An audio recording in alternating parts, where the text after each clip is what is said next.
Welcome back world champions. अगर तुम भी इंडियन टीम की सेलिब्रेशंस, फोटोज, रील्स, वीडियोस दिन रात देख रहे हो लेकिन क्रिकेट को भी मिस कर रहे हो, तो आज से शुरू होने वाली है इंडिया वर्सेस जिम्बाब्वे की सीरीज। मोटा भाई ने एंटरटेनमेंट का बंदोबस्त पूरी तरीके से कर रखा था हमारे लिए। वर्ल्ड कप जीतने के बाद सीधा एक और सीरीज रखवा दी जहां यंग और एक्साइटिंग प्लेयर्स आएंगे और हमें एंटरटेन करने की कोशिश करेंगे। मरीन ड्राइव पे विक्ट्री परेड, मोदी जी के साथ मीटिंग, वानखेड़े में स्पेशल सेलिब्रेशंस, कोहली रोहित की हार्ट वार्मिंग स्पीचेस और हमारे चैंपियंस की सेलिब्रेशंस। ये सब देख के मन तो बिल्कुल नहीं भरने वाला और ये मैं देखता रहूंगा, लेकिन साथ साथ अब अगले वर्ल्ड कप की तैयारी अभी से ही शुरू कर देते हैं, क्योंकि अब क्या है कि जीतने की आदत लग चुकी है। थोड़ा कॉलर ऊपर करके हम भी घूमना चाहते हैं। तुम जानते हो इस वर्ल्ड कप के बाद कोहली, रोहित, जड्डू तीनों ने रिटायरमेंट ले ली है और इस वजह से टीम में एक बहुत बड़ा गैप रह गया है जो फिल करना है। एंड इसीलिए इस समय ये सीरीज परफेक्ट होने वाली है जहां से हमें कुछ ऐसे प्लेयर्स देखने को मिल सकते हैं जिनको हम आगे मेन टीम में खिलाएं। और बाय द वे, इंडिया की अभी जो विक्ट्री परेड सेलिब्रेशन हुई थी उस पर मैं एक ऑलरेडी वीडियो बना चुका हूं अपने सेकंड चैनल पे, पाहुल दूसरा। उसका पासवर्ड भूला नहीं था, बस वो आईपीएल और वर्ल्ड कप के चक्कर में इसी चैनल पे सारा कंटेंट आ रहा था, तो उधर जाके वो वाली वीडियो भी देख लेना। उसमें मीम रिव्यू किया है, काफी लंबी वीडियो और काफी बढ़िया वीडियो है। अब एक बार पहले फुल्ली अपडेटेड स्क्वाड देख लेते हैं, फिर बाद में प्लेइंग 11 भी बना देंगे, क्योंकि इस टीम में भी मेरी लव लाइफ की तरह काफी ज्यादा चेंजेस हुए हैं। मतलब काफी दिल टूटे हैं, काफी प्लेयर्स को बाहर कर दिया है, काफी प्लेयर्स को अंदर कर दिया है और अब फाइनली पहले 2 T20s की स्क्वाड फिक्स्ड है और उसके बाद 3 प्लेयर और ऐड हो जाएंगे। तो सबसे पहले बैटिंग में आ जाते हैं शुभमन गिल जो कि कैप्टन होंगे, साथ में ऋतुराज गायकवाड़ है, अभिषेक शर्मा है, रिंकू सिंह है। अपनी यूट्यूब सर्च हिस्ट्री डिलीट करके रियान पराग भी टीम में एंट्री मार रहे हैं और साई सुदर्शन को भी डाल दिया गया पहले 2 मैचेस के लिए। कीपर्स में हमारे पास होंगे ध्रुव जुरैल और जितेश शर्मा। देन आते हैं कुछ स्पिनर्स जिसमें हमारे पास वॉशिंगटन सुंदर और सिर्फ रवि बिश्नोई है, मतलब 2 ही स्पिनर्स लेके जा रहे हैं हम। और पेस में थोड़ा बहुत एक्सपीरियंस है विद आवेश खान, मुकेश कुमार, खलील अहमद, तुषार देशपांडे एंड हर्षित राणा। देखो स्क्वाड एकदम फ्रेश, रॉ और यंग सी लग रही है। स्पेशली बैटिंग में तो काफी यंग प्लेयर्स दिख रहे हैं, बट हम जा रहे हैं एक young, talented but unproven captain के साथ जो इस साल T20 वर्ल्ड कप की स्क्वाड में भी नहीं था। देखो मैं पहले बता दूं कि अपने यहाँ पे मिनोज के अगेंस्ट कैप्टनसी करने के लिए लीडरशिप स्किल्स हो ना हो, लेकिन म्यूजिकल चेयर जीतने के स्किल्स जरूर होने चाहिए। शुभमन गिल को कैप्टन बना दिया है जो एज गुजरात के कैप्टन भी इतना प्रूव नहीं कर पाए थे अपने आप को। Even though as captain Rituraj का रिकॉर्ड ज्यादा बेटर रहा है, उन्होंने पहले इंडिया को एशियन गेम्स भी जिताया है और फिर सीएसके के साथ 5th पे भी एंड कर गए थे इस सीजन। बट स्टिल बीसीसीआई अभी भी ऋतुराज को एक परमानेंट मेंबर नहीं देख रही है टीम का। गिल पे फुल कॉन्फिडेंस दिखा रहे हैं और शायद उसको फ्यूचर का पार्ट कंसिडर करा जा रहा है। मतलब बेसिकली गिल का सब कुछ सही चल रहा है, लेकिन ऋतुराज को फ्रेंड जोन कर दिया है बीसीसीआई ने।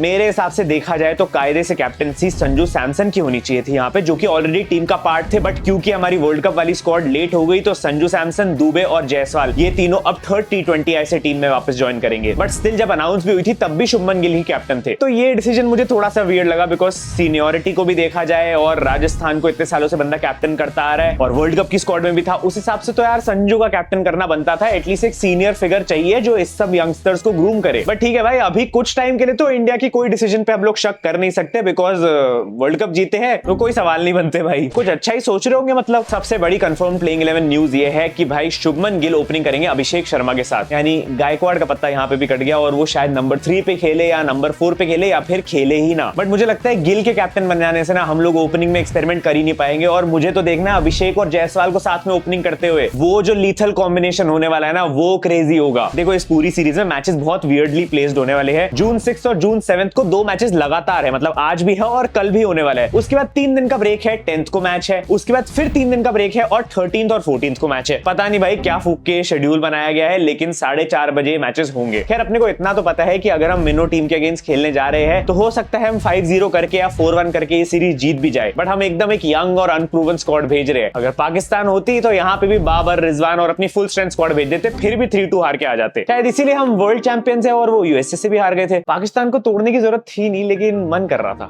हम कोई मंदिर का घंटा है कि कोई भी आके बजा जाता है। अभी देखो मुझे ये समझ नहीं आया कि हमारे पास 4 ओपनर्स है टीम में, लेकिन सिर्फ 2 स्पिनर्स क्यों लेके जा रहे हैं, वो भी सिर्फ एक रवि बिश्नोई जो कि एक सिर्फ जेन्युइन स्पिनर है। उसके अलावा सिर्फ वॉशिंगटन सुंदर है जो ऑलराउंडर है, पार्ट टाइम स्पिनर है। एंड मुझे ये भी लग रहा है इस वजह से शायद ये लोग अभिषेक शर्मा और रियान पराग इन दोनों को एज पार्ट टाइमर्स देख रहे हैं। मतलब डेफिनेटली अभी से प्लानिंग शुरू हो गई कि कैसे हम टीम में और ऑलराउंडर्स इनकॉर्पोरेट करें। बट यहाँ पे मुझे लगता है वरुण चक्रवर्ती को टीम में लिया जा सकता था, क्योंकि बंदे ने स्टोरी भी डाली थी ना सिलेक्ट होने के बाद। एंड यार आईपीएल जीत के आ रहा है बंदा, इतनी अच्छी परफॉर्मेंस थी, बहुत ज्यादा विकेटें भी ली है बंदे ने, तो इंडिया का कॉल अप तो डिजर्व करता है अब, और इस बार एक्चुअली डिजर्व करता है। मतलब वो 2021 वाला स्कैम नहीं है इस बार। नीतीश रेड्डी भी पहले से टीम में था, लेकिन इंजरी की वजह से उसको शिवम दुबे से रिप्लेस कर दिया। फिर शिवम दुबे लेट हो गया तो अभी उसको भी रिप्लेस कर दिया पहले 2 मैचेस के लिए। बट मेरे हिसाब से इस टीम में टॉप सिलेक्शंस तो है अपने अभिषेक शर्मा, रियान पराग, ध्रुव जुरैल एंड बॉलिंग में हर्षित राणा, जो कि हर्षित राणा एकदम लास्ट मोमेंट सिलेक्शन है। पहले नहीं सिलेक्ट हुआ था ये, बट अभी लास्ट मोमेंट पे आ गया है। एक बार को अनन्या सारा को साइड रखे तो रियान पराग काफी ज्यादा एक्साइटिंग प्लेयर है। इस साल बहुत अच्छे फॉर्म में था, इनफैक्ट डोमेस्टिक में तो और भी अच्छा खेल रहा है। और अगर इसके इंटरव्यूज भी हटा दिया जाए तो मुझे इससे उम्मीद है कि भाई अच्छा परफॉर्म कर सकता है, और हो सकता है कुछ इंपॉर्टेंट ओवर्स भी डाले, विकेट्स भी ले हमारे लिए। तुषार देशपांडे का सिलेक्शन मुझे थोड़ा सा क्वेश्चनेबल लगता है, बिकॉज हाँ ठीक है, बंदे ने विकेट्स ली थी सीएसके के लिए काफी ज्यादा, बट बहुत ज्यादा रन्स खाता है बंदा, और एकदम कोई खास यूनिक बॉलर नहीं है। मतलब एक मुकेश शर्मा टाइप का बॉलर एक और हो जाएगा टीम में। मैं यहाँ पे प्रेफर करता है एक और लेफ्ट आर्मर नटराजन, या फिर इनफैक्ट मयंक यादव कहाँ चला गया, उमरान मलिक कहाँ चला गया। भाई हमें थोड़ी सी स्पीड चाहिए, पेस चाहिए टीम में यार, जो बुमराह के साथ कंट्रीब्यूट करे। तो हम लोग अभी से मयंक यादव और इमरान मलिक जैसे पेसर्स पे क्यों फोकस नहीं कर रहे हैं। खैर इनके अलावा इस सीरीज में कुछ और प्लेयर्स ऐसे भी थे जो मिस आउट करे मेरे हिसाब से। सबसे पहले तो Rajat Patidar, then I think Venkatesh Iyer also could have been a part of this team. Shahbaz Ahmed को भी ले सकते थे, तिलक वर्मा को होना ही चाहिए था टीम में। Rahul Tripathi is also good middle order option, उसको पहले खिलाया था फिर पता नहीं क्यों ड्रॉप कर दिया। एंड साई किशोर को भी ले जा सकते थे। एंड अगेन वरुण चक्रवर्ती भी मुझे लगता है जिनको सिलेक्ट करना चाहिए था। रजत पाटीदार तो मुझे लग रहा है एकदम संजू सैमसन ही बन के रह जाएगा इस टीम का। जिस फॉर्मेट में चांस देना चाहिए वहां ढंग से देते नहीं है, और टेस्ट मैच खिला के बेचारे का फॉर्म खराब है तो उसको टीम से बाहर कर दिया। कोई सेंस है इस बात की? और मुझे नहीं पता मयंक यादव इंजर्ड है या कहां पे चला गया है ये 2 मैच खेल के एलएसजी के लिए, लेकिन ये लोग किसका वेट कर रहे हैं? क्या मतलब वो जब 30-32 साल का हो जाएगा और उसकी पेस गिर जाएगी तब उसको लेके आओगे क्या?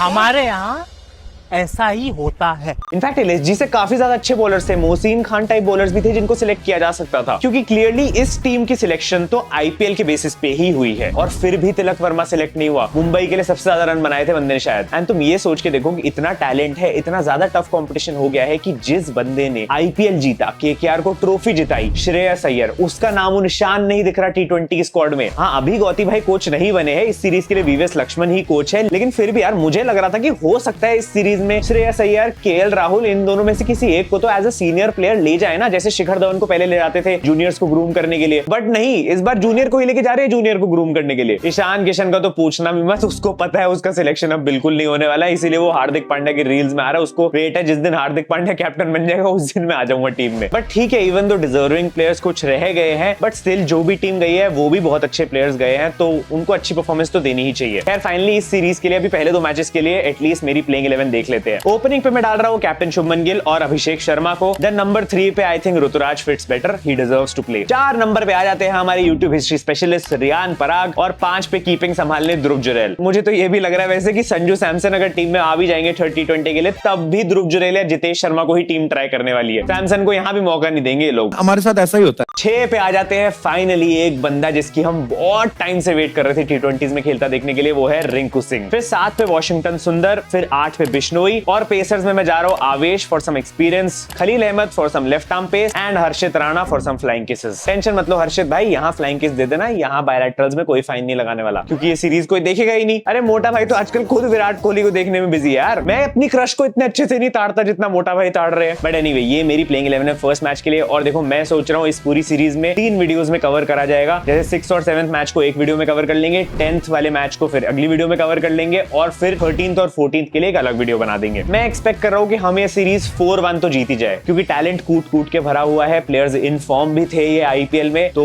कुछ धमाकेदार क्रिकेट देखने को मिल सकती है। स्पेशली हमारी बैटिंग अब डिफरेंट होने वाली है, एकदम इंटेंट होने वाली है, और रोहित और कोहली के बिना देखने की मैचेस आदत भी डालनी पड़ेगी। बाकी 3 players to watch out in this series मेरे हिसाब से अभिषेक शर्मा होंगे, रियान पराग होंगे, एंड लास्ट में हर्षित राणा। तुम भी कमेंट कर देना तुम्हारे हिसाब से कौन 3 प्लेयर सबसे ज्यादा अच्छा खेलने वाले, और कोई चेंजेस हो प्लेइंग 11 में वो भी सजेस्ट कर देना। बाकी पाहुल दूसरा पे वीडियो डाल दी थी मीम रिव्यू, वो जाके देख लेना, बहुत ही बढ़िया वीडियो है। कुछ डिफरेंस ट्राई किया है, फोटोज और मीम्स देखे हैं जो सारे विक्ट्री परेड में हुए थे, और इंस्टाग्राम पे भी आ जाना, मुझे बता देना कैसी लगी वीडियो। मिलते हैं फर्स्ट 2 मैचेस के बाद। Thank you so much for watching, love you all, bye bye.